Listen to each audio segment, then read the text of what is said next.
Video like जरूर कर लीजिए और ऐसे वीडियो लगातार फ्री में पाने के लिए चैनल को तुरंत सब्सक्राइब कर लीजिए और बेल आइकन को जरूर टैप कर लीजिए ताकि आगे भी सारे वीडियो आपको मिलते रहे। यूट्यूब में फॉलो करते हैं तो प्लीज ये वाला फ्री टेलीग्राम चैनल जरूर ज्वाइन कर लीजिएगा। सारे नोटिफिकेशन सारे अपडेट यहीं पे आते हैं, ध्यान रखिए।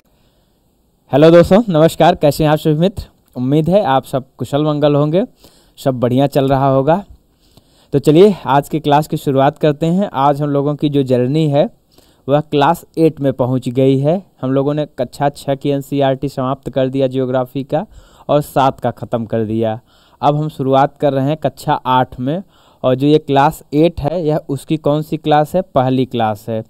पहली जो है यह क्लास है उसके अंतर्गत। और यहाँ पे जो हम लोग पढ़ेंगे वह पढ़ेंगे कि जो यह रिसोर्स होते हैं यह क्या होते हैं। किसके बारे में पढ़ना है हमें? रिसोर्स के बारे में, ठीक है।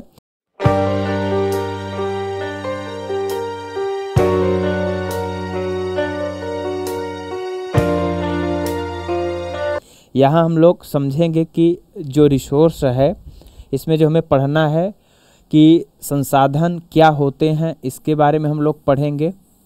फिर हम लोग पढ़ेंगे संसाधन कितने टाइप्स के होते हैं। फिर किसी संसाधन का निर्धारण किस आधार पर होता है। और फिर हम लोग समझेंगे कि संसाधनों का संरक्षण करना क्यों आवश्यक है, ठीक है। प्रकार में हम लोग देखेंगे कि उत्पत्ति के आधार पर संसाधन कितने प्रकार के होते हैं। फिर उपयोगिता के आधार पर हम लोग देखेंगे संसाधन कितने प्रकार के होते हैं। और फिर उपलब्धता के आधार पर समझेंगे संसाधन कितने प्रकार के होते हैं, ठीक है। तो जैसे कि यहाँ पे जो शुरुआत की जा रही है आपके बुक में, मोना और राजू हैं अपना घर साफ कर रहे हैं और अपने माताजी की वो क्या कर रहे हैं? मदद कर रहे हैं।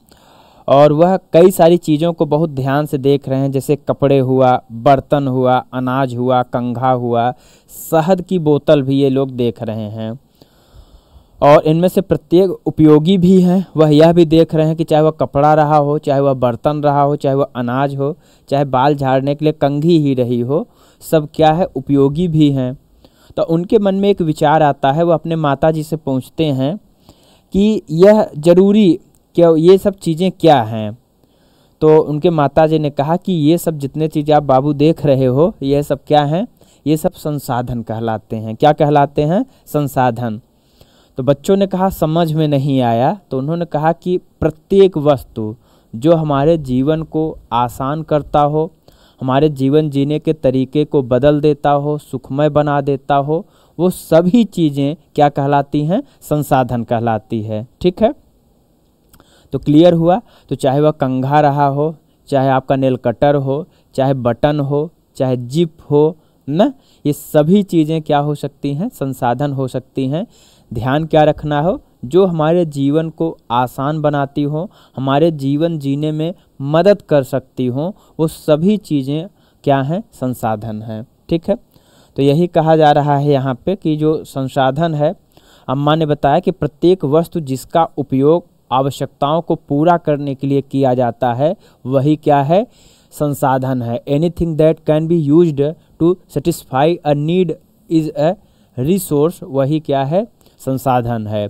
Look around you and observe, you will be able to identify many types of resource. मैंने यह पेन लिया है, यह भी संसाधन है। चश्मा लगाया है, यह भी संसाधन है। ये माइक जो है यह भी संसाधन है। आपने जो मोबाइल लिया है हाथ में वह भी संसाधन है ना। हम जो कपड़े पहने हैं सब संसाधन हैं। तो वही चीज़ यहाँ पे कहा जा रहा है। अब अगर आपको प्यास लगती है तो जो जल पीते हैं आप अपने घर में, जिस वस्तु का उपयोग करते हैं, स्कूल के घर पहुँचने के लिए उपयोग किया गया रिक्शा, ठीक है, पाठ्य पुस्तकें हुआ जिसका उपयोग आप अध्ययन के लिए करते हैं, ये सब क्या हैं? संसाधन हैं ना। Your father has prepared a tasty snack for you, the fresh vegetable he has used are also a resource. तो यहाँ जो फ्रेश सब्जियाँ हैं वह भी क्या हैं? संसाधन ही है ना। फिर वाटर हुआ, इलेक्ट्रिसिटी हुआ, रिक्शा हुए, वेजिटेबल हुए एंड टेक्स्ट बुक, ये something is common, they have all been used by you so they have utility. तो यहाँ एक चीज़ यह भी समझना है कि संसाधन में उपयोगिता बहुत जरूरी है ना। एक वस्तु अथवा पदार्थ की उपयोगिता तथा उसका प्रयोज्यता क्या है, यूटिलिटी और usability is what makes an object और सब्सटेंस अ रिसोर्स, वो क्या बनाती हैं, संसाधन बनाती हैं। तो अगर हम जो अभी ये हम लोग पढ़ रहे हैं कि कोई भी वस्तु संसाधन कैसे बनती है, तो सबसे पहले हम लोग अपने यहाँ पे आते हैं। जो हम लोगों ने यहाँ पे इसको देखा है कि जब हम बात करते हैं कि संसाधनों के प्रकार से क्या तात्पर्य है, तो हमें क्या ध्यान रखना है। तो जैसे यहाँ पे कहा जा रहा है कि उत्पत्ति के आधार पे संसाधन जो होते हैं वह नेचुरल हो सकता है। मानव खुद अपने आप में क्या है, एक संसाधन है और एक मानव निर्मित वस्तुएं। प्राकृतिक संसाधन क्या होती हैं, क्या जो वाटर होता है, जल होता है, वह प्राकृतिक संसाधन है। क्या सूर्य का प्रकाश जो है वह प्राकृतिक संसाधन है। क्या जो वायु है क्या वह एक प्राकृतिक संसाधन है। क्या जो माउंटेन हैं, प्लेटू हैं, पहाड़ हैं, क्या ये प्राकृतिक संसाधन हैं ना। तो ये सब किसके अंतर्गत आते हैं, प्राकृतिक संसाधन के अंतर्गत। नदी, तालाब ना, सोना चांदी, ये सब क्या हैं, पेट्रोल, ये सब क्या हैं, संसाधन हैं। दूसरा, मानव भी क्या है, एक संसाधन है। मानव किस रूप में संसाधन है, जैसे मैं आपको पढ़ा रहा हूँ तो एक शिक्षक के रूप में मैं क्या हूँ, संसाधन हूँ। आप यहाँ से अपने एग्ज़ाम को निकालेंगे, प्रशासनिक अधिकारी बनेंगे, तो आप प्रशासनिक संसाधन हैं, क्या हैं, एडमिनिस्ट्रेटिव रिसोर्स हैं ना। तो आप प्रशासनिक संसाधन हो गए। कोई डॉक्टर होगा वह एक संसाधन है। एक मजदूर जो है वह भी एक संसाधन है। एक किसान जो है वह भी क्या है, एक प्रकार का संसाधन ही है। क्योंकि हमने संसाधन के अर्थ में क्या समझा कि जो हमारे जीवन को उपयोगी बनाता हो, जो हमारे जीवन की गुणवत्ता को उपयोगी बनाता हो, ऐसी सभी चीज़ें, पदार्थ क्या हैं, संसाधन के अंतर्गत आएंगे। फिर मानव निर्मित की अगर बात करें तो मानव निर्मित में जैसे है कि जैसे अभी आपने पढ़ा रिक्शा हुआ, तो रिक्शा क्या है, मानव निर्मित संसाधन है। फिर जैसे आप ट्रक बस के बारे में, यातायात के साधन में ट्रक हुआ, बस हुआ न, ये सब क्या है, मानव निर्मित संसाधन हैं। जैसे पुल का निर्माण हुआ, बीच का निर्माण हुआ, ये सब क्या है, ब्रिज जो बनाए जा रहे हैं, पुल बनाए जा रहे हैं, ये मानव निर्मित संसाधन है। सड़क क्या है, एक मानव निर्मित संसाधन है। अब अगर इसका दूसरे टाइप की हम बात करें कि उपयोगिता के आधार पे संसाधन कितने प्रकार के होते हैं, तो उपयोगिता के आधार पे 2 प्रकार के संसाधन हैं ना। जैसे संचयी, जो हमारे स्टॉक में हैं, जो हमारे स्टॉक में हैं उनको हम संचयी संसाधन कहते हैं। जैसे पेट्रोलियम हुआ, क्या, पेट्रोलियम, ये क्या है, संचयी संसाधन है। जैसे कोयला, ये क्या हुआ, संचयी संसाधन है ना। अगर नवीकरणीय में आए तो जो क्या है, हमेशा रिन्यूएबल हो रहे हैं, नई हो रहे हैं, उनको हम क्या कहते हैं, नवीकरणीय संसाधन कहते हैं। जैसे क्या वायु इसमें आएगा, क्या जल इसमें आएगा, तो नवीकरणीय ऊर्जा भी आप पढ़ते हैं ना। तो नवीकरणीय संसाधन में जैसे वायु हो गया, जैसे जल हो गया, ये सब किसके पार्ट हैं, नवीकरणीय ऊर्जा या नवीकरणीय संसाधन के पार्ट हैं। फिर अगर हम लोग डिस्कस करें कि वास्तविक और संभावित में कौन होते हैं, तो उपलब्धता के आधार पे देखा जाए तो उपलब्धता के आधार पे आप बताओगे कि ये इसमें होते हैं वास्तविक संसाधन और संभावित संसाधन। वास्तविक संसाधन जैसे जो आज चीज़ें उपलब्ध हैं, क्या हैं, जो आज चीज़ें उपलब्ध हैं, इसमें भी हम क्या ले सकते हैं, जैसे पेट्रोलियम को ले सकते हैं ना। आज उपलब्ध है कोयला, आज उपलब्ध है, तो हमारे लिए क्या है, यह संसाधन है। कभी ऐसा भी रहा होगा कि जैसे हम संभावित संसाधन की बात करें जिनका आज हम उपयोग करना नहीं जानते हैं। आगे हम समझेंगे कि कोई चीज़ संसाधन कैसे बनता है। जैसे यूरेनियम, जब तक यूरेनियम का हमारे पास परमाणु तकनीकी नहीं थी, तब तक हम यूरेनियम का उपयोग करना नहीं जानते थे। हम नहीं जानते थे कि यह हमारे लिए कितना महत्वपूर्ण है। जैसे ही वह टेक्नोलॉजी आ गई, वह हमारे लिए क्या हो गया, बहुत महत्वपूर्ण हो गया ना। तो जिनके बारे में हम अभी नहीं जान रहे हैं, जैसे थोरियम ले लो, थोरियम के बारे में अभी उतनी टेक्नोलॉजी का विकास नहीं हुआ है, तो इसलिए हम क्या कर रहे हैं, इसको उतना उपयोगिता नहीं दे रहे हैं। तो समय के साथ जो होते हैं संसाधन के स्वरूप में बदलाव आता है, हमारी ज़रूरतों के अनुसार उनकी उपयोगिता में बदलाव आता है, और वो समय के साथ वह उपयोगी भी हो सकते हैं, अनुपयोगी भी हो सकते हैं। कैसे? जैसे इस समय पेट्रोल डीजल से संबंधित जितनी चीज़ें हैं हम इनको धीरे धीरे क्या कर रहे हैं, अवॉइड कर रहे हैं। समय के साथ इनका महत्व हम कम करते चले जाएंगे, क्योंकि इसकी जगह पे हम दूसरी उपयोगिता को ढूंढ रहे हैं। जैसे हम सौर ऊर्जा, नवीकरणीय ऊर्जा सब इसी में आएंगे, हवा हुआ, पवन हुआ, इसके बारे में और हम विकास कर रहे हैं। हाइड्रोजन, पानी से हम हाइड्रोजन बनाने की बात कर रहे हैं। तो वो सब कहाँ आएंगे? इस संभावित क्षेत्र में आएंगे। तो यहाँ तक क्लियर हुआ। अब जो हमें समझना है यहाँ पे, वह क्या समझना है कि संसाधनों का निर्धारण कैसे होता है।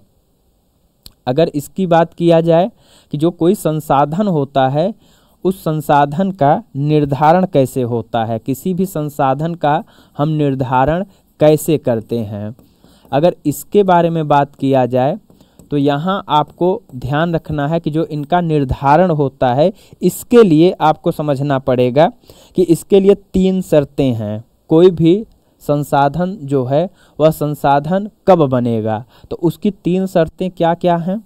सबसे पहले हमें ध्यान रखना पड़ेगा कि उसकी उपयोगिता क्या है, किसी भी संसाधन की क्या उपयोगिता क्या है।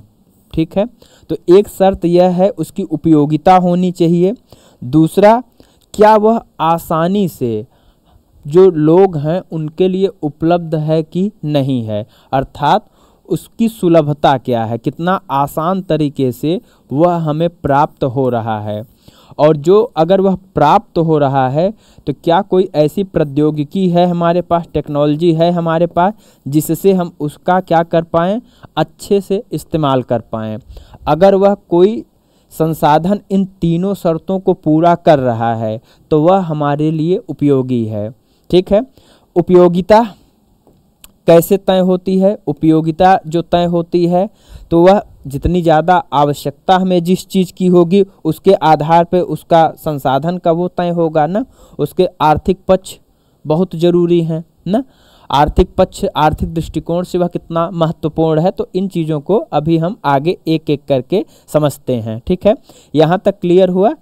जैसे मैंने कहा ना, एक एग्जाम्पल दिया कि यूरेनियम को ले लो, जब तक हमें उसके बारे में उपयोगिता नहीं पता था तब तक वो हमारे लिए किसी काम का नहीं था। उपयोगिता के साथ साथ हमने उसकी सुलभता को भी देखा कि कहाँ कहाँ उपलब्ध है।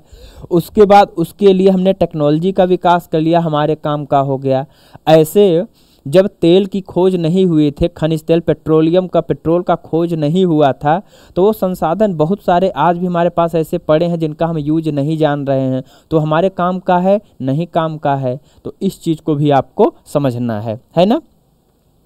तो यहाँ पे बताया जा रहा है कि संसाधनों के बारे में कि उसका क्या होना चाहिए, उपयोगिता बहुत ज़रूरी है। ठीक है, फिर हम लोग बात करते हैं। राजू अब जानना चाहता था कि कोई भी वस्तु संसाधन कैसे बनती है ना, इसके बारे में हम लोगों ने डिस्कस किया। तो कैसे कोई संसाधन बनता है, become a resource. Raju now wanted to know, Amma told the children that things become resource only when they have a value. उसका कोई एक मूल्य जरूर होना चाहिए। इट यूज और utility gives its a value. तो यहाँ आपको क्या ध्यान रखना है, तो पहले चीज़ तो क्या हो, उसका मूल्य होता है। और यह मूल्य जो होता है, इसका प्रयोग अथवा उपयोगिता जो होती है वह इसको क्या बनाती है, मूल्यवान बनाती है। क्या बनाती है, इसको मूल्यवान बनाती है। और सभी संसाधन क्या होते हैं, मूल्यवान होते हैं। लेकिन कब होते हैं, तो यहाँ पे एक पॉइंट और जुड़ जाएगा, वह है समय। जिस समय में जिस टेक्नोलॉजी की खोज, कभी भाप के इंजन का बहुत महत्व था, आज उसका महत्व नहीं है। भाप का इंजन कैसा संसाधन है, मानव निर्मित संसाधन है। आज हमारे पास रेल का जो इलेक्ट्रिसिटी के आधार पर जो रेल चलाई जा रही है, इसका बहुत महत्व है। आने वाले समय पे हम हाइड्रोजन ऊर्जा का उपयोग करेंगे तो इसका महत्व खत्म हो जाएगा। तो उपयोगिता तो जरूरी है, लेकिन उसके साथ साथ क्या है, समय का होना भी बहुत इम्पॉर्टेंट है कि किस समय में किस चीज़ की खोज की जा रही है ना। जैसे मूल्य का अर्थ महत्व होता है ना, कुछ संसाधनों का आर्थिक मूल्य होता है। जैसे कि एग्जाम्पल याद आया मुझे कि कभी तीर कमान का बहुत महत्व था, तलवार का युद्ध में बहुत महत्व था। आज कोई भी राज्य जो है, देश जो है, तलवार के दम पे, तीर कमान के दम पे युद्ध जीत सकता है? असंभव है ना।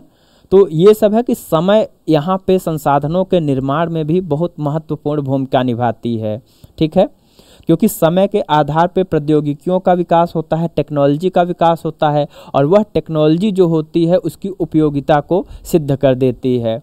जैसे आज आप लोग इस क्लास को देख रहे हैं, क्या कभी आज से 25 साल, 50 साल, 100 साल पहले कल्पना किया गया था कि दुनिया के किसी भी कोने में बैठ के आप कहीं की भी क्लास अपने मन से कर सकते हैं? ऐसा सोचा जा सकता था? उस समय कोई इसका उपयोग नहीं था। धीरे धीरे हमने रेडियो वेव का अध्ययन किया, उसके आधार पर टेक्नोलॉजी का विकास किया, इंटरनेट का विकास किया, और बहुत सारी चीज़ों को जोड़कर आज हम आपके समक्ष उपस्थित हैं ना। तो क्या रेडियो वेव इसके पहले नहीं थे? हमें उसके बारे में पता नहीं था।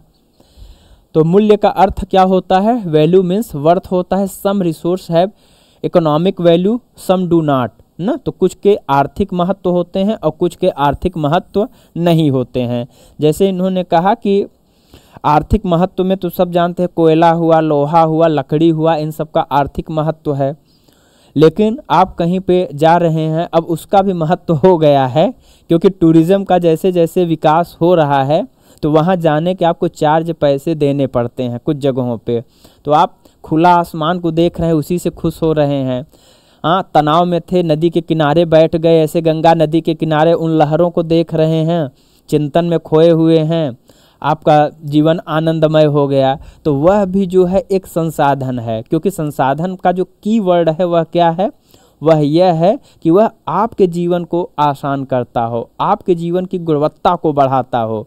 तो ये बहते हुए झरने, नदियाँ गुणवत्ता तो बढ़ा रहे हैं, और प्रकृति इनसे कोई हमसे टैक्स भी नहीं ले रही है। तो यह क्या है? संसाधन है। तो इनका आर्थिक महत्व तो नहीं है, लेकिन समय के साथ इनको बना दिया जाएगा। क्यों बना दिया जाएगा? कि जिस तरीके से हम प्रकृति को नष्ट कर रहे हैं, और जो लोग संरक्षण कर रहे हैं, तो उस प्रकृति को हम वहाँ पे देखने जाएंगे, उनको देखने जाएंगे। हम यूरोप में क्यों जाते हैं घूमने, या जो बीचेस होते हैं वहाँ घूमने क्यों जाते हैं? इसीलिए तो जाते हैं ना, पैसा खर्च करके, क्योंकि वहाँ का जो दृश्य है, जो वहाँ की चीज़ें आनंदित करती हैं, वो आपको आपके आसपास नहीं करती हैं। क्यों? क्योंकि हमने कंक्रीट का जंगल बहुत बढ़ा दिया है, उसका निर्माण बहुत कर लिया है, इस वजह से ऐसा हो रहा है। चलिए फिर आते हैं, some resource can become economical valuable with time के साथ होते हैं ना। तो यहाँ मैंने कहा कि समय आपको ध्यान रखना है, आर्थिक रूप से मूल्यवान हो सकते हैं, और आपकी दादी के घरेलू नुस्खों का आज कोई वाणिज्यिक मूल्य नहीं है। दादी के नुस्खों का मतलब क्या है? जैसे सामान्यतः चोट लग गई तो दादी ने कहा क्या करो यार, यहाँ पे हल्दी घिस के लगा लो, यहाँ पे प्याज बांध लो, इससे आपका दर्द जो है ठीक हो जाएगा, सूजन कम हो जाएगा। लेकिन आज हम ओमनी जेल को ज़्यादा वरीयता देते हैं, नूरामेंट को ज़्यादा वरीयता देते हैं। क्यों? क्योंकि अब जो है दादी माँ के नुस्खों का कोई वैल्यू नहीं रह गया, उसका मार्केट ही नहीं किया गया, और इन चीज़ों का ब्रांडिंग किया गया, मार्केट किया गया, इसका दोहन इसी आधार पे किया जा रहा है। तो ये समय तय करेगा ना। लेकिन यदि ये पेटेंट करने के उपरांत मेडिकल फर्म द्वारा बेचे जाते हैं, तब उनका आर्थिक रूप से मूल्य हो जाता है। इसीलिए क्या लाया गया? पेटेंट कानून लाया गया। ऐसे ही एक अमेरिकी भारतीय थे। भारत में आयुर्वेद जो है हमारा खजाना है, आयुर्वेद के बारे में हमें अच्छा खासा नॉलेज है। तो और हल्दी जो टर्मरिक है, इसके भी गुणों से हम खूब परिचित हैं।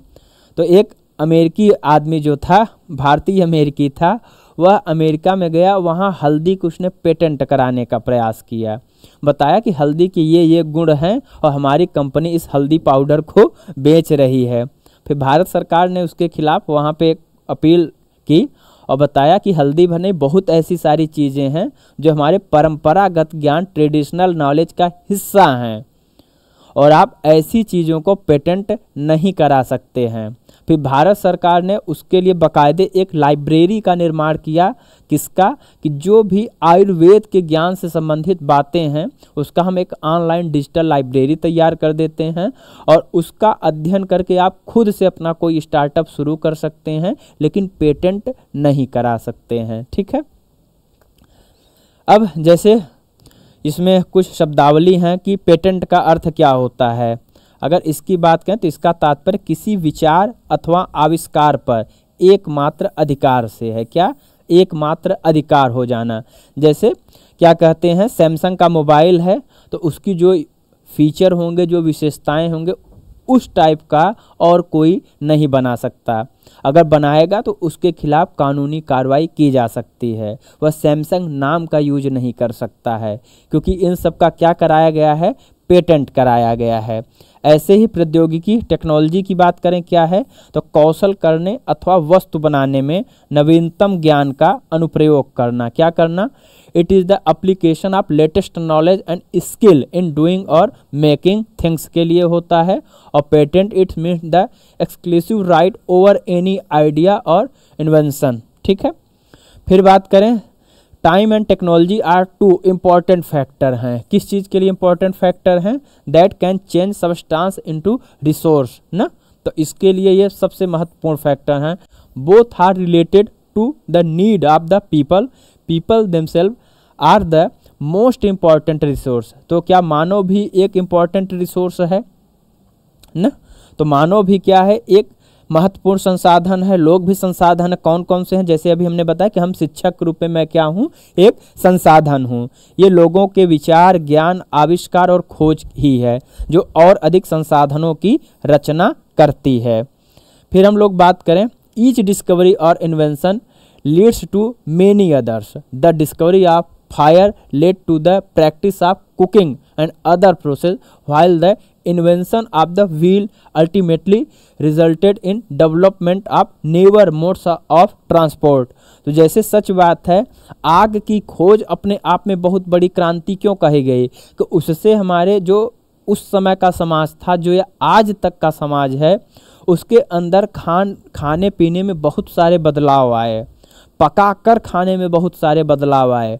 और अग्नि के माध्यम से हम क्या क्या चीज़ें नहीं कर सकते हैं, पिघला के हम सोना बना रहे हैं, लोहा बना रहे हैं, जंगल साफ कर रहे हैं, क्या क्या अग्नि के माध्यम से नहीं कर रहे हैं। तो मतलब इसके माध्यम से अग्नि भी क्या है, एक प्रकार का रिसोर्स है ना।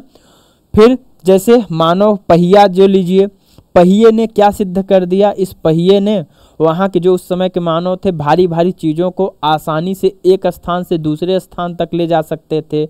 और यहाँ पे दिक्कत आ रही थी समय की, तो धीरे धीरे इस पहिए का ऐसा विकास किया गया कि हमने एरोप्लेन तक का निर्माण कर दिया।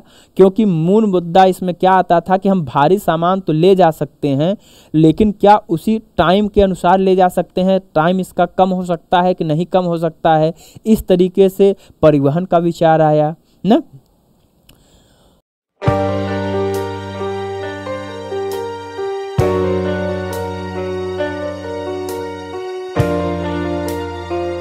फिर हम बात करें, the technology to create hydroelectricity has turn energy in fast flowing water into an important resource ना। तो ऐसे बहते जल से भी क्या, जैसे हमने बताया ना कि अभी जब तक हमें नहीं पता था कि बहते जल से ऊर्जा हम बना सकते हैं, तब तक हमारे लिए इस बहते जल का कोई महत्व नहीं था। क्या हम बांध से भी ऊर्जा का निर्माण कर सकते हैं, पानी को रोक कर फिर गिराएं तो उससे ऊर्जा उत्पन्न हो सकती है। जब तक हमें उस टेक्नोलॉजी के बारे में नहीं पता था, उस तरीके के बारे में नहीं पता था, उस समय तक उसका हमारे लिए कोई महत्व नहीं था ना। तो महत्वपूर्ण संसाधन बना दिया है ऊर्जा उत्पन्न करने के लिए। फिर हम टाइप्स ऑफ रिसोर्स की बात करें तो संसाधनों के जो प्रकार हैं, तो इनको हम प्राकृतिक संसाधन, मानव निर्मित संसाधन पे मोटे तौर पे करते हैं, लेकिन हैं इसको हमने और टाइप में पढ़ा ही है। तो प्राकृतिक संसाधन क्या होते हैं, जो प्रकृति से प्राप्त होते हैं, किससे, जो नेचर से प्राप्त होते हैं, उनको ही हम क्या कहते हैं, प्राकृतिक संसाधन कहते हैं। और ये अधिक संशोधन के बिना उपयोग में लाए जाते हैं। तो resource that are drawn from nature and used without much modification are called natural resource. इनको हम ज़्यादा परिवर्तित नहीं करते हैं। जैसे जो जल नीचे से निकल रहा है उसको हम ज़्यादा परिवर्तित करते हैं क्या? नहीं करते हैं। जो पेड़ों से फल हमें प्राप्त होते हैं क्या उनको हम परिवर्तित करके खाते हैं? सामान्यतः नहीं खाते हैं, ज़्यादा मॉडिफाई करने की आवश्यकता नहीं होती है। ऐसे सोर्स को हम क्या कहते हैं? संसाधन को प्राकृतिक संसाधन कहते हैं। जैसे वायु भी क्या है? एक संसाधन है, हम उसमें सांस लेते हैं। नदियाँ और झीलों का जल, मृदा, खनिज, ये सभी क्या हैं? प्राकृतिक संसाधन के एग्जाम्पल हैं। इन संसाधनों में बहुत से प्रकृति के निःशुल्क उपहार हैं और सीधे ही उपयोग में लाए जा सकते हैं। कुछ परिस्थितियों में प्राकृतिक संसाधन का सबसे अच्छी तरह उपयोग करने के लिए हमें इसकी आवश्यकता होती है, तो उसके लिए हमें आवश्यकता होती है औजारों की, उसके लिए हमें आवश्यकता होती है प्रौद्योगिकी की, क्योंकि इसके माध्यम से जो ये टूल्स हैं इनका उपयोग करके, टेक्नोलॉजी का उपयोग करके उसको हम और बेहतर कर सकते हैं ना। जैसे natural resource can be broadly categorised into renewable and non renewable के आधार पे हम इसको कर सकते हैं ना। तो इसको भी नवीकरणीय और अनवीकरणीय के आधार पे किया जा सकता है। जैसे renewable resource are those which get renewed, हमेशा क्या होते हैं? समय के साथ यह अपने आप को रिन्यू करते रहते हैं और इनकी कमी कभी नहीं होती है। सामान्यतः याद रखना, संसाधनों के लेकर पूरे दुनिया में संघर्ष चल रहा है और उसका जो सबसे प्रमुख कारण है वह है बढ़ती आबादी का होना और संसाधनों का निरंतर सीमित होते जाना। पहले भी ये बहुत कम थे और आज तो अब बहुत ही कम हो गए हैं ना। तो प्राकृतिक संसाधनों को विस्तृत रूप से हम क्या कहते हैं? नवीकरणीय और अनवीकरणीय संसाधनों में विभाजित करते हैं। नवीकरणीय संसाधन वे संसाधन हैं जो शीघ्रता से नवीनीकृत हो जाते हैं अथवा पुनः पूरित हो जाते हैं। जैसे जल है, जल हमेशा क्या होता है? वर्षा के माध्यम से नया होता रहता है। वायु हमारी है, अपने आप को शुद्ध करती रहती है ना। तो ये सब किसके एग्जाम्पल हैं? इसी के। Some of these are unlimited and are not affected by human activities से यह प्रभावित नहीं होते हैं। सच एज सोलर जैसे हुआ एंड विंड एनर्जी हुआ, ये सब उसी के पार्ट हैं। लेकिन ध्यान रखना, मानव आजकल हर कुछ को प्रभावित करने में लगा है, छोड़ कुछ नहीं रहा है। तो इस चीज़ को ध्यान रखना, कुछ दिन में हवा पानी सब बंद कर देगा।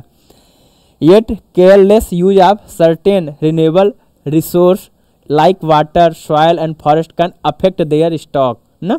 तो ये क्या हो सकते हैं? अगर हम इनका केयरलेस तरीके से, गलत तरीके से, अविवेकपूर्ण उपयोग करेंगे तो निश्चित मानिए संकट आने वाला है। आने वाला क्या? आ गया है। आप देख रहे हैं ना, बहुत तेज़ी से हमारी मिट्टी क्या है? डिजर्ट में बदल रही है, रेगिस्तान में बदल रही है। कारण क्या है? इतना ज़्यादा खाद उसमें डाल दिए, इतना ज़्यादा खाद डाल दिए कि उसका पोषक तत्व ही समाप्त हो गया। पीने के लिए पानी का संघर्ष देख रहे हैं कितना ज़्यादा बढ़ रहा है, तो हमने उसको ऐसा बना दिया है ना। इनमें से कुछ असीमित हैं, उन पर मानवीय क्रियाओं का प्रभाव नहीं होता है, जैसे सौर और पवन। बाकी कुछ जो हैं नवीकरणीय संसाधन जो हैं वो लापरवाही से उपयोग करने पर प्रभावित हो सकते हैं। जैसे जल असीमित नवीकरणीय संसाधन प्रतीत होता है, फिर भी जल की कमी और प्राकृतिक जल स्रोतों का सूखना आज विश्व के बहुत से भागों के लिए एक क्या है? बहुत बड़ी समस्या है। अब हम नॉन रिन्यूएबल रिसोर्स की बात करें तो are those which have a limited stock होता है। इनका क्या होता है? लिमिटेड स्टॉक होता है। Once the stocks are exhaust it may take the thousands of year लग जाएंगे टू बी रिन्यूड और replenished. Since this period is much more than human life span, such resources are considered non-renewable.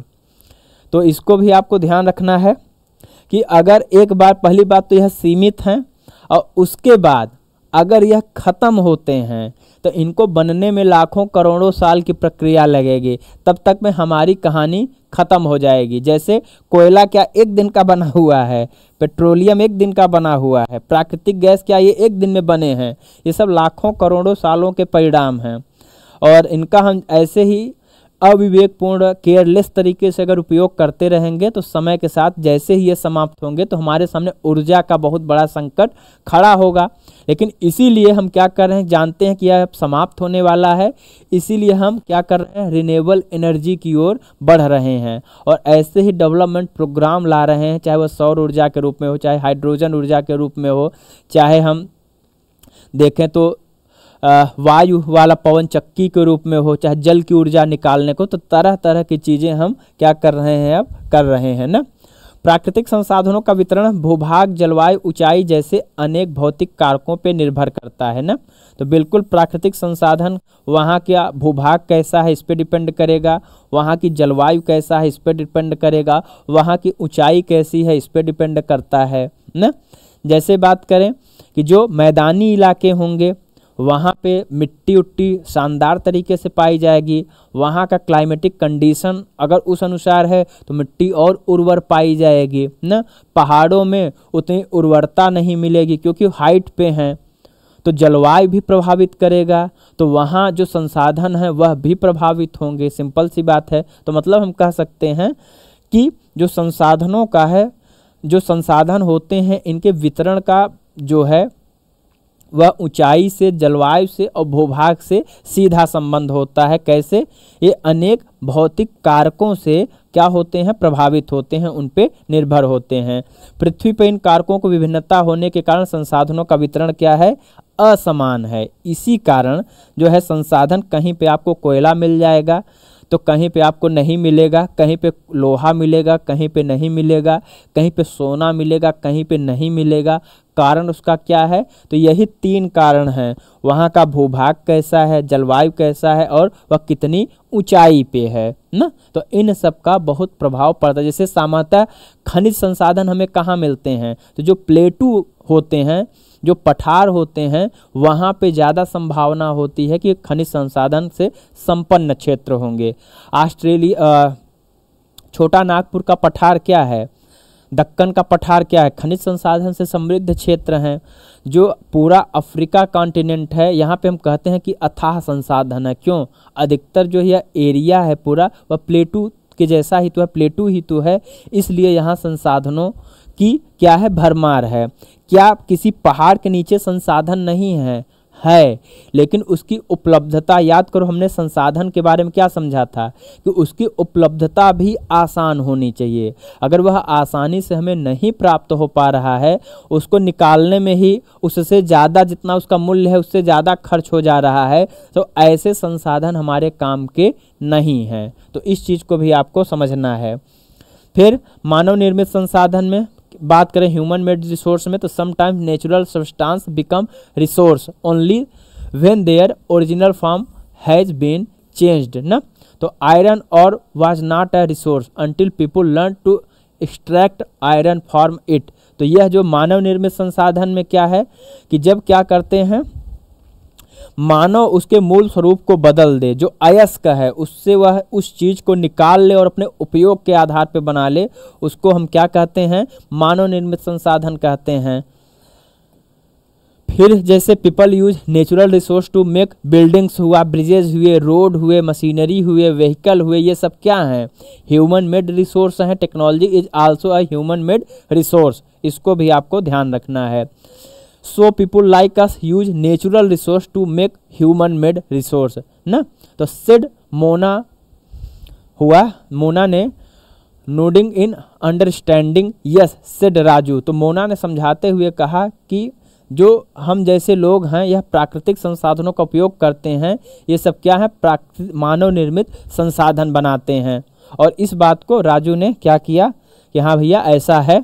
अब human resource की बात करें तो लोग और अधिक संसाधन बनाने के लिए प्रकृति का सबसे अच्छा उपयोग तभी कर सकते हैं जब उनके पास ऐसा करने का क्या हो, नॉलेज हो, उनके पास स्किल हो ऐसा करने का, और उससे संबंधित उनके पास क्या उपलब्ध हो, टेक्नोलॉजी उपलब्ध हो, तभी ऐसा संभव है। इसलिए मनुष्य एक विशिष्ट प्रकार का संसाधन है। क्या है? पीपल आर ह्यूमन रिसोर्स है। तो किस आधार का? एक विशिष्ट। क्यों? क्योंकि वह ऐसा कर पा रहा है, संसाधनों के रूप में वह रिसोर्स को बना पा रहा है, बदल पा रहा है उन रूप में ना, जो पदार्थ हैं। जैसे education and health help in making people a valuable resource, शिक्षा और स्वास्थ्य क्या है, बहुमूल्य संसाधन बनाने में मदद करता है लोगों को। शिक्षा से क्या हो रहा है, उसको नॉलेज हो रहा है, और स्वास्थ्य से क्या हो रहा है, शारीरिक मानसिक क्षमता का विकास हो रहा है, और इसके दम पे वह निरंतर नए कीर्तिमान स्थापित कर रहा है, चंद्रमा पे पहुंच रहा है, मंगल ग्रह पे पहुंच रहा है ना, परमाणु बम का भी निर्माण कर लिया है, पूरी तैयारी के साथ हर चीज़ है ना उसके पास। अधिक संसाधनों के निर्माण से समर्थ होने के लिए लोगों के कौशल में सुधार करना मानव संसाधन विकास कहलाता है। फिर बात करें, डू यू नो, क्या आप जानते हैं, human resource refer to the number, quantity and abilities mental and physical of the people ना। तो यहाँ मानसिक तथा शारीरिक से है किसके बारे में, मानव संसाधन, क्योंकि मानसिक रूप से भी वह योग्य हो और शारीरिक रूप से भी योग्य हो, तभी वह क्या कर सकता है, तभी वह रिसोर्स को जनरेट कर सकता है। और तो यह दोनों चीज़ें क्या हैं, जरूरी हैं। हालांकि मानव को संसाधन मानने के संदर्भ में लोगों में क्या है, इसमें मतभेद है उनके बीच कि ऐसे नहीं हो सकता है, इसके लिए डिफरेंट उनके वो हैं। इतना होते हुए भी इस तथ्य से इनकार नहीं किया जा सकता कि मूलतः मनुष्य की कुशलताएं ही भौतिक पदार्थों को मूल्यवान संसाधन बनाने में सहायता करती हैं ना। तो क्या इससे हम इनकार कर सकते हैं कि human that help in transforming the physical material into A valuable resource. तो बिल्कुल ये तो उसी की वजह से ही संभव हो रहा है ना। फिर है कंजर्विंग रिसोर्स, इनका संरक्षण करना क्यों आवश्यक है हमें। जो ये संसाधन है, अगर इनके संरक्षण की बात करें तो जैसे इन्होंने कहा कि मोना जो है एक स्वप्न देख रही हैं और उसमें देख क्या रही है कि सारा जल जो है पृथ्वी का वह सूख गया है। मोना स्वप्न में देख रही हैं कि पूरा पंजाब पानी में डूब गया है, ठीक है। तो जो मिट्टी उपजाऊ थी, जो कृषि आधारित सभी चीज़ें थी, जो रोड थे, जो ट्रांसपोर्ट थे, सब की कहानी ख़त्म हो गई है पंजाब ना। तो बाढ़ का एक मैंने एग्जांपल दिया, सारे पेड़ कट गए हैं, वहाँ पर ना तो छाया ही थी ना ही कुछ खाने पीने के लिए था, और लोग परेशान हो रहे थे। लैंडस्लाइड की घटनाएं बहुत ज़्यादा घटित हो रही हैं, बाढ़ बहुत आ रहा है, सूखा बहुत आ रहा है। तो फिर प्रश्न है कि जो ये चीज़ें हैं, तो उसने अपनी माँ से इन सपने के बारे में बताया और पूछा कि क्या ऐसा हो सकता है। तो माँ उसकी पंजाब की थी, उसने कहा हाँ बेटा ऐसा हो सकता है। अभी हमारे पंजाब में आप देख लीजिए, हिमाचल में देख लीजिए, उत्तराखंड में देख लीजिए, क्या स्थितियाँ गंभीर रूप से बन रही हैं, ठीक है। तो माता जी ने यही उत्तर दिया और कहा कि यदि हम नवीकरणीय संसाधनों के प्रति सतर्क नहीं रहते हैं तो बहुत ही दुर्लभ हो सकते हैं यह भी चीज़ें, और अनवीकरणीय संसाधन तो निश्चय ही क्या है, इनके तो समाप्ति हो जाएगी, इसमें तो कोई दो राय नहीं है, ठीक है। तो यहाँ पे कुल मिला के जो कहा जा रहा है कि संसाधन क्या हैं, उनके मूल्य हैं, और उनके मूल्य से ज़्यादा महत्वपूर्ण उनका संरक्षण करना है। अगर विवेकपूर्ण संरक्षण करेंगे तभी वह आपके जीवन को सुखमय बना सकते हैं, नहीं तो वह जीवन कष्टमय होना तय है। और यह हम बदलते जलवायु के अनुसार परिवर्तन, जैसे जलवायु परिवर्तन हो रहे हैं, इन चीज़ों को भी देख रहे हैं। राजू कह रहा हम इसके लिए क्या कर सकते हैं, बहुत कुछ। अम्मा ने कहा आप अपने दोस्तों से इसके बारे में बात क्यों नहीं करते हैं, ठीक है। तो वही है कि हम व्यक्तिगत स्तर पे क्या प्लास्टिक का यूज कैसे कर रहे हैं।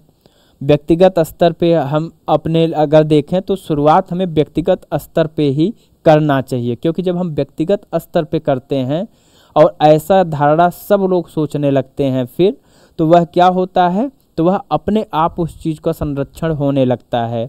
जैसे 2014 से पहले, यहाँ किसी में गवर्नमेंट की बड़ाई वाली बात नहीं है, जो अच्छी चीज़ें हैं उसकी बात है कि जो आज हम लोगों का सिविक सेंस विकसित हुआ है सफाई के लिए, ये 2014 से पहले नहीं था, जब तक स्वच्छता सर्वेक्षण प्रोग्राम नहीं लाया गया था। अब सामान्यतः हम एक बार स्वच्छता के प्रति सोचते हैं, जागरूकता जैसे जैसे हमारे अंदर आ रही है, तो हम खाने पीने की सामान जो हैं, जो हमारे उसके डस्टबिन में डालने की जगह होती है, वहीं पे उस चीज़ को डाल रहे हैं। अगर वो जगह नहीं है तो उसको हम अपने साथ कैरी किए हैं कि कहीं पे मिलेगा तो वहाँ पे हम डाल देंगे ना। हम क्या कर रहे हैं, जैसे अपने रूम का बिजली बंद करना, अगर उसकी उपयोगिता नहीं है तो यह भी इसके संरक्षण के ही आप काम कर रहे हैं। क्योंकि बिजली आ कैसे रही है, ज़्यादातर वह आग कोयले से रही है, कोयले से निर्माण किया जा रहा है। तो आप ऐसा कर कर उस कोयले को बचा सकते हैं। तो ना केवल कोयला बच गया, बल्कि उसके साथ साथ क्या बच गया, तो उसके साथ साथ जो है, जो वह आपकी ऊर्जा है उसकी भी बचत हो गई ना, उसकी भी तो बचत हो गई। आपने अपना आर्थिक रूप से पैसा भी बचा लिया। तो हम ऐसा करके बहुत सारी चीज़ों को क्या कर सकते हैं, सीमित तरीके से जो हमारी क्षमताएं हैं और जो हम कर सकते हैं उतना करें, तो उतने में भी हम विवेकपूर्ण उपयोग करके संसाधनों को बचा सकते हैं। जैसे पहले बल्ब जो था वो कौन सा चलता था, 100 वाट का आता था।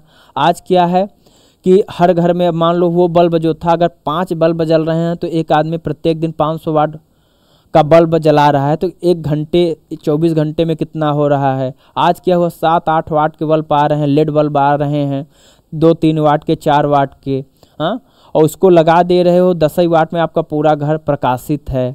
तो ये मतलब टेक्नोलॉजी के माध्यम से भी हम क्या कर सकते हैं, इन संसाधनों का बेहतर उपयोग कर सकते हैं, उनका संरक्षण कर सकते हैं। जैसे ग्लॉसरी में है कि संसाधन का भंडारण का, स्टॉक ऑफ रिसोर्स का मतलब क्या है, तो it is the amount of resource available for use. तो इसके लिए है, और इसी से एक संबंधित शब्द है सस्टेनेबल डेवलपमेंट। तो सस्टेनेबल डेवलपमेंट क्या होता है, तो केयरफुली आपको क्या करना है, utilising resource so that beside meeting the requirement of the present also take care of future generation. तो हम उस जो भी संसाधन हैं उसको क्या करना है, ना केवल अपने लिए उपयोग करना है विवेकपूर्ण ढंग से, बल्कि ऐसे उपयोग करना है तो जो आने वाली पीढ़ियां हैं उनको भी हम क्या कर सकें, वह चीज़, वह संसाधन उपलब्ध करा सकें। इसी को हम क्या कहते हैं, संपोषणी विकास या सतत विकास कहते हैं। पेरिस जलवायु सम्मेलन में क्या किया गया, ऐसे ही 17 लक्ष्यों का निर्धारण किया गया है जिसको 2030 तक प्राप्त करना है। और इससे सभी देश क्या हैं, बहुत पास हैं कि दूर हैं, तो बहुत दूर हैं अभी, ठीक है। जैसे गरीबी, भुखमरी, स्वास्थ्य, स्वच्छ ऊर्जा, जलीय जीवों का संरक्षण करना है, थल के जो जीव हैं उनका संरक्षण करना है, पर्यावरण का संरक्षण करना है। कर सब ले रहे हैं लेकिन प्रभावशाली तरीके से नहीं कर रहे हैं, तो उसके परिणाम भी हमें नहीं मिल रहे हैं, ठीक है। फिर बात करें using resource carefully and giving them time to get renewed is called, इसी को हम क्या कहते हैं, रिसोर्स कंजर्वेशन कहते हैं। कि हम क्या करें, नवीकरण होने के लिए उनको समय भी दें ना। कि आप खेती कर रहे हैं, लगातार उसमें खेत में फसल पे फसल उगा रहे हैं, उसको कुछ दिनों के लिए पड़ती नहीं छोड़ रहे हैं, तो उसकी उर्वरता कैसे बढ़ेगी, क्योंकि आप लगातार उसका दोहन करते चले जा रहे हैं। तो हमें पहले के समय में क्या होता था, कुछ समय के लिए खेतों को पड़ती छोड़ा जाता था। क्यों छोड़ा जाता था, क्योंकि उस समय जनसंख्या कम थी, ज़मीन ज़्यादा थी। आज जनसंख्या ज़्यादा है, ज़मीन कम है, तो हमारे पास मौका ही नहीं दे वो होता है ना कि हम उन्हें छोड़ पाएँ। तो जनसंख्या बहुत ज़्यादा होना भी संसाधनों पर बहुत ज़्यादा दबाव डालता है। संसाधनों का उपयोग करने की आवश्यकता और भविष्य के लिए उनके संरक्षण में संतुलन बनाए रखना ही क्या है, सतत पोषणीय विकास है। क्या है, सस्टेनेबल डेवलपमेंट है। तो इस शब्द को आपको बहुत अच्छे से समझना है। There are many ways of conserving resource, each person can contribute by reducing consumption, recycling and reusing. तो हमें यह तरीका अपनाना पड़ेगा प्रत्येक व्यक्ति को, क्योंकि यह सबकी जिम्मेदारी है। नैतिक जिम्मेदारी लीजिए, और जिस तरीके की जिम्मेदारी समझ सकते हैं हमें समझना पड़ेगा इसके बारे में। क्योंकि पर्यावरण का संरक्षण करना, संसाधनों का संरक्षण करना किसी 1000 व्यक्ति, एक व्यक्ति, 1 लाख, 10 लाख व्यक्तियों से नहीं हो पाएगा, जब तक जन जन तक का यह मिशन ना हो जाए कि हमें अपने संपूर्ण पृथ्वी का संरक्षण करना है। भारतीय संस्कृत में यही कहा है ना, अंतरिक्ष तक की शांति की बात करता है। अंतरिक्ष देव है शांति, पृथ्वी है शांति। क्यों? कि यह सब की है, क्योंकि इसी पृथ्वी से हमारा जीवन है, हम पृथ्वी पर टिके हुए हैं, इसलिए इसका संरक्षण क्या है, आवश्यक है। प्रकृति क्या है, हमारे लिए पोषक है, हम उसको क्या कर रहे हैं, दूसरे सेंस में यूज कर रहे हैं। तो संसाधनों के संरक्षण के अनेक तरीके हैं, उनमें आपको जैसे पुनर्चक्रण करना है, आप पुनः उपयोग कर सकते हैं, और अंततः यह एक विभिन्नता बनाता है, क्योंकि सभी जीवन एक दूसरे से क्या हैं, जुड़े हुए हैं, है ना। फिर क्या है, उस शाम बच्चों और उनके मित्रों ने पुराने समाचार पत्रों, व्यर्थ वस्त्रों तथा बांस की डंडियों से लिफाफे की खरीदारी के लिए उन्होंने क्या किया, थैले बनाए। हमारे यहाँ जैसे है, यूरोप और अमेरिका में जाओगे तो वहाँ पे रिपेयरिंग की दुकान किसी चीज़ की नहीं मिलेगी। चप्पल टूट गया तो फेंक दो, एप्पल क्या टूट गया उनको दे दो, और रिपेयर उसका नहीं करवा सकते हो। वो भारत ही ऐसा देश है जहाँ इन सब का बाकायदे क्या है, एक अपना बाजार है रिपेयरिंग के लिए। बहुत लोग इसी आधार पर जीवन यापन करते हैं। तो यह क्या है, इलेक्ट्रिसिटी वाला जो बिजली में आपका जो संबंधित सामान को बना रहा है, रिपेयरिंग कर रहा है, तो जितने भी रिपेयरिंग करने वाली चीज़ें हैं ये सब क्या हैं, ये पर्यावरण के संरक्षण के लिए हैं। सोचिए, मोबाइल हर हाथ में हो रहा है, हाँ, हर आदमी मोबाइल यूज कर रहा है, अगर उसका रिपेयरिंग नहीं किया जाएगा तो क्या होगा, कितनी ज़्यादा मात्रा में प्लास्टिक कचरा उत्पन्न होगा, कितनी मात्रा में रेडिएशन उत्पन्न होगा, कितनी मात्रा में उसमें अधातु धातु के बहुत सारे मिश्रण, आपको जो जहरीले रसायन है प्रयोग होते हैं, मिल जाएंगे। और फिर जब यह फ़ोन ख़राब हो जाएगा, इसको डंप कहाँ पे करोगे, सोच के देखो, डंप करना फिर कितना कठिन हो जाएगा। जैसे कि जब इलेक्ट्रिक क्रांति आई थी, रिवॉल्यूशन हुआ था, तो सबसे पहले जापान में हुआ था। तो खूब आपने देखा था उस समय मार्कोनी के बाजे उजे, पैनासोनिक के बाजे, घड़ी, बहुत सारे कंपोनेंट आपको उस समय टीवी उवी खूब दिख रहे थे ना। 90 का दशक याद करिए। अब बहुत ज़्यादा मात्रा में जब उत्पादन होने लगा जापान में, तो उसका इलेक्ट्रिक का कचरा भी उत्पन्न होगा, जो इसके पार्ट हैं। तो उन्होंने क्या किया, उस सभी कचरे को ले जाके जो पैसिफिक ओशियन है, एक मिनी माता जगह था, वहाँ ले जाके डंप कर दिए। धीरे धीरे वो देखते हैं सन 2000 के आसपास कि उनके लोगों में एक बहुत गंभीर बीमारी हो रही है, पूरा शरीर गलता हुआ चला जा रहा है। तो वह साइंस टेक्नोलॉजी में आगे थे, उन लोगों ने पता किया कि ऐसा हो क्यों रहा है। तो उन्होंने पाया कि यार लोगों के जो शरीर में है, इसमें पारा की मात्रा बढ़ रही है। तो उनके सामने प्रश्न आया कि ये पारा कैसे आ रहा है हमारे खाद्य पदार्थ में। तो उन्होंने देखा कि यह जो पारा है वह मछली से आ रहा है। तो उन्होंने कहा कि ये मछली कैसे संक्रमित हो रही हैं। तो जो वह जगह था, जब जाते हैं कि वह मिनी माता जो जगह था, द्वीप था, वहाँ जो डंप कर रहे हैं कचरा, और उस कचरे से रिस रहा है क्या, ऐसे ही जैविक रसायन जो है, खतरनाक रसायन रिस रहे हैं, पारा हुआ और ये ऐसे तत्व हैं। और उनसे क्या है, मछलियाँ प्रभावित हो रही है। वो क्या हो रहा है, मछलियाँ अपने अंदर कंजप्शन करती चली जा रही हैं, और उनको फिर ये व्यक्ति खा रहे हैं। तो वहीं से एक रोग का नाम पड़ा मिनी माता रोग। तो ये सब इसीलिए ज़रूरी है कि जो समाचार पत्र हुए, जो हमारे पास व्यर्थ के वस्त्र हैं, हम क्या करते हैं, कपड़ा पुराना हुआ तो हम फेंकते नहीं हैं, हम उसको पोंछा बना के यूज करता है। ये हंसने की बात नहीं है, ये बहुत अच्छी बातें हैं। हम उसका झोला बना लिए, ये सब बहुत अच्छी बातें हैं। ये हमारे संस्कार में, हमारे संस्कृति में शुरू से ही रहा है कि हमें प्रकृति का रक्षण करना है। इसीलिए हमने प्रकृति को देवता के रूप में देखा है, जो कि आज के समय में प्रासंगिक भी है, यह विचारधारा या दर्शन। मोना ने कहा, हम इन वस्तुओं में से कुछ वस्तुओं को उन परिवारों को दे देंगे जिन्हें हम जानते हैं। और मुस्तफ़ा ने कहा, अपने संसाधनों को बचाना और अपनी पृथ्वी को सजीव रखना यह बहुत ही नेक कार्य है, बहुत अच्छा कार्य है, इससे अच्छा कार्य कुछ हो ही नहीं सकता। जैसी ने कहा, मैं ही बहुत ही सतर्क रहूंगी, कागज व्यर्थ नहीं होगा, उतना ही प्रयोग करूंगी, क्योंकि कागज के निर्माण में लाखों करोड़ों पेड़ काटे जाते हैं, तब वो पल्प तैयार होता है। और सोचिए कितने ज़्यादा पेड़ कट रहे हैं, किसके लिए, कागज़ के लिए। तो डिजिटल इंडिया, जो डिजिटली चीज़ें हो रही हैं कि अब सब कुछ इलेक्ट्रॉनिक आधार पे कर दो, ऑफिस में इतना कागज़ का उपयोग ना हो, तो वह ऐसा स्टेप क्यों उठाया जा रहा है। तो उसका एक पर्यावरणीय एंगल भी है, ठीक है। तो कागज़ बनाने के लिए बहुत सारे पेड़ों को क्या कर दिया जाता है, काट दिया जाता है। और मैं ध्यान रखूंगा कि मेरे घर में क्या हो, विद्युत भी व्यर्थ ना हो। मुस्तफ़ा ने जोर दे के कहा विद्युत जल और कोयले से मिलती है, तो इसके बारे में हम लोगों ने बात किया। फिर I will make sure that water is not wasted at home, तो हमको इसको भी नहीं ऐसे करना है, ऐसी आशा कहती हैं। Every drop of water is क्या है, बहुत ही इम्पॉर्टेंट है, प्रीसियस है, इसको हमें ध्यान रखना है। आशा ने कहा कि हम सब मिल के क्या कर सकते हैं, इस अंतर को ला सकते हैं, बूंद बूंद से ही घड़ा भरता है ना। These are some of the thing Mona, Raju and their friends did. What about you, how are you going to help is conserving resource ना, कैसे हम मदद कर रहे हैं, कैसे कर सकते हैं।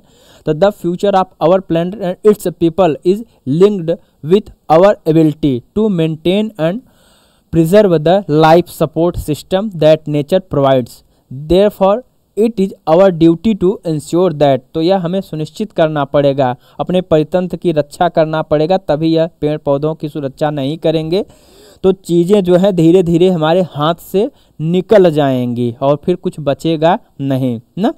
फिर हम लोग बात करें all uses of renewable resource are sustainable, the diversity of life on the earth is conserved, the damage to natural environmental system is minimised. तो हमें यह सब चीज़ करना पड़ेगा, प्राकृतिक पर्यावरण तंत्र में जो हानि है उनको कम से कम किया जाए, पृथ्वी पर जीवन की विविधता को, बायोडाइवर्सिटी को संरक्षित किया जाए, नवीकरणीय संसाधनों का ज़्यादा से ज़्यादा उपयोग किया जाए।